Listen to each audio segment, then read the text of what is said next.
মূলত ছিল হলো টর্চার কিভাবে হয় এই ইন্টারিম রিপোর্টে, এবং কারা কারা পারপিট্রেটর ছিল। তো সিঙ্গেল বিগেস্ট যেটা ফাইন্ডিং ছিল যে র্যাবের যে ইন্টেলিজেন্স উইং, এটা ছিল মেন মানে এই যে গুম হয়েছে যারা, তার মেন কালপ্রিট বা কিলার ফোর্স ওনারা বলছেন এটা হচ্ছে র্যাবের ইন্টেলিজেন্স উইং।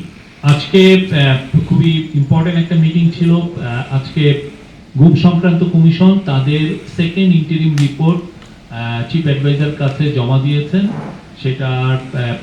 এটার উপর আমরা অলরেডি একটা প্রেস রিলিজ দিয়েছি, বাট এটার উপরে অনেক ডিটেল আলাপ হয়েছে সেই সংক্রান্ত কি প্রফেসর ইউনুস পুরো ওদের যে সেকেন্ড ইন্টারিম রিপোর্টের যেটা ফাইন্ডিং সেটার উপরে তারা আলোকপাত করেন। গুম সংক্রান্ত কমিশনের 4 জন মেম্বার ছিলেন, জাস্টিস মইনুল ইসলাম, নূর খান লিটন, সাজ্জাদ হোসেন এবং নাবিলা ইদ্রিস। তারা তাদের যেটা ফাইন্ডিংস সেটা ব্রিফলি তাকে বলেন, এবং এইটা শোনার পর প্রফেসর ইউনুস কিছু কথা বলেছেন। প্রথমে বলেছেন যে আশুকরণীয়, এই যে যারা গুমের শিকার হলেন তাদেরকে তাদের সংক্রান্ত বিষয় বা এই গুম সংক্রান্ত বিষয়ে আশুকরণীয় কি সেটা তাদের কাছ থেকে জানতে চেয়েছেন, যে এটা যেন খুব দ্রুত দেওয়া হয় এবং সেই অনুযায়ী বাংলাদেশের লিগাল মানে ল অ্যান্ড জাস্টিস মিনিস্ট্রি এবং অন্যান্য মিনিস্ট্রিগুলো সেই অনুযায়ী, হোম মিনিস্ট্রি এই সংক্রান্ত বিষয়ে তারা পদক্ষেপ নেবেন।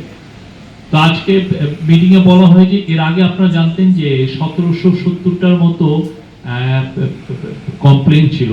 আজকের মিটিংয়ে বলা হয় যে এটা 1837টা বা 50-এর মতো হবে, এবং গতকাল পর্যন্ত তারা প্রায় নতুন কেস পাচ্ছেন। এটা নতুন কেস আসছে, এটা এমন না যে বন্ধ হয়ে গেছে।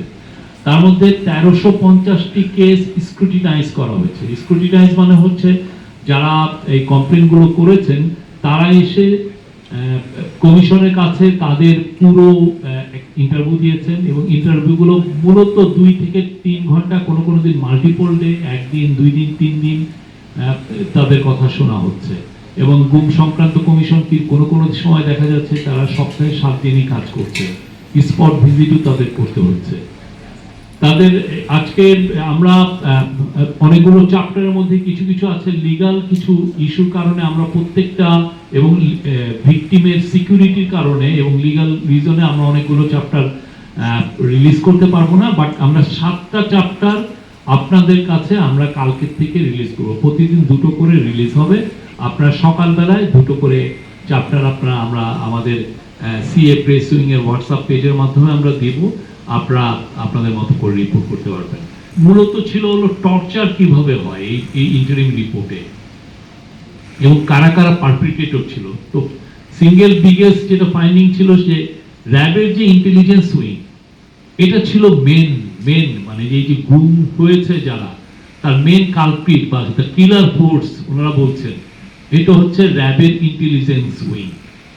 তারা এই কাজটা সবচেয়ে বেশি ইনভলভ ছিল।